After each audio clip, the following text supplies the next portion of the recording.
Hi అండి, అందరికీ నమస్కారం. Welcome to my channel. ఈ వీడియోలో ఏపీ ప్రభుత్వ ఉద్యోగుల పెన్షనర్ల పెండింగ్ సమస్యలపై సగటు ఉద్యోగి మనసులో మాట అంటూ అప్డేట్ రావడం జరిగింది.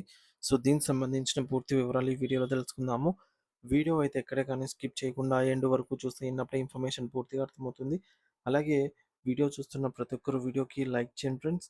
ఈ వీడియోని తోటి ఉద్యోగ పెన్షనర్ మిత్రులతో అయితే షేర్ చేయండి. కొత్తగా మన ఛానల్ని చూస్తున్న వారు ఇంకా ఎవరైనా సబ్స్క్రైబ్ చేసుకోకపోతే వెంటనే మన ఛానల్ అయితే సబ్స్క్రైబ్ చేసుకోండి. సబ్స్క్రైబ్ చేసుకోవడం వల్ల నేను చేసే ప్రతి ఒక్క వీడియో మీ వరకు రీచ్ అవుతుంది. సో ఇక ఆలస్యం చేయకుండా వివరాల్లోకి అయితే వెళ్ళిపోదాము. ఆంధ్రప్రదేశ్లో జూనియర్ డాక్టర్లు జూడా తమ స్టైఫండ్ పెంపు మరియు ఇతర వృత్తిపరమైన డిమాండ్ల కోసం గత 10 రోజులుగా సమ్మె చేస్తూ ఉన్నారు. సో మొదట 4 రోజులు శాంతియుతంగానే వీరు పేషెంట్‌లకి ఎటువంటి ఆటంకం కలగకుండా నిరసన తెలియజేసినప్పటికీ ప్రభుత్వం అయినా స్పందించకపోవడంతో ఇప్పుడు వారు వైద్యానికి నిరాకరిస్తూ ఉన్నారు. ప్రభుత్వం వారితో చర్చలు జరపకుండా ఏకపక్షంగా నిర్ణయాలు తీసుకోవడం వల్ల వివాదం అనేది మరింత ముదిరిందనే చెప్పాలి.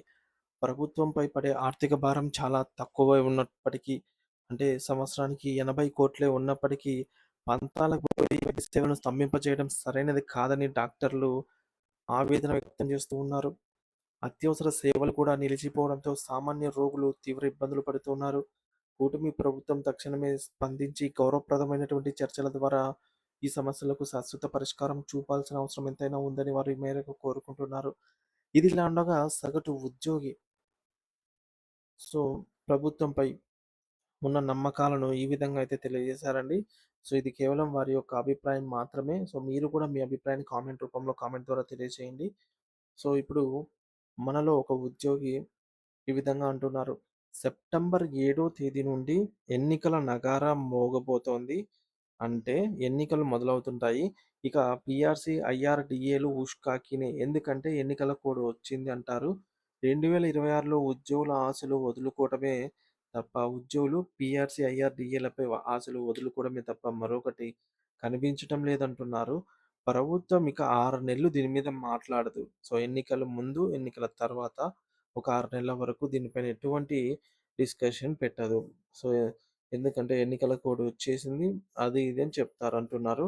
ఇక మా బొప్పరాజు వచ్చి జనవరి 1, 2027 వరకు ఉద్యమాన్ని వాయిదా వేస్తున్నాము. ఎందుకంటే ప్రభుత్వానికి వీలు కలగటం లేదు అని జెప్పేసి సానుకూలంగా అంటారు. వాయిదా వేస్తారు. ఇక ఆ విద్యాసాగర్ ఎలక్షన్స్ అయినా వెంటనే పీఆర్సీ, ఐఆర్‌డీఏలన్నీ ఇస్తున్నామని సీఎం నా చెవిలో చెప్పాడని పాలాభిషేకం చేస్తారు.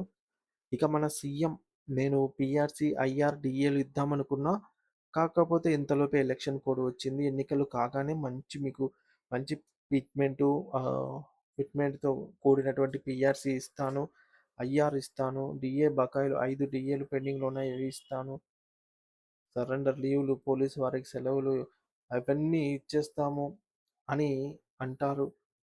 తర్వాత ఇక మన డిప్యూటీ సీఎం నాకు దీని మీద అవగాహన లేదు అని అంటారు.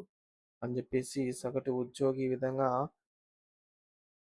వారి అనుభవాన్ని, ఎక్స్‌పీరియన్స్‌ని మనతో వ్యక్తపరిచారు. సో మీరు కూడా మీ యొక్క అభిప్రాయం ఏంటనేది కామెంట్ ద్వారా తెలియజేయండి friends. Thank you for watching this video.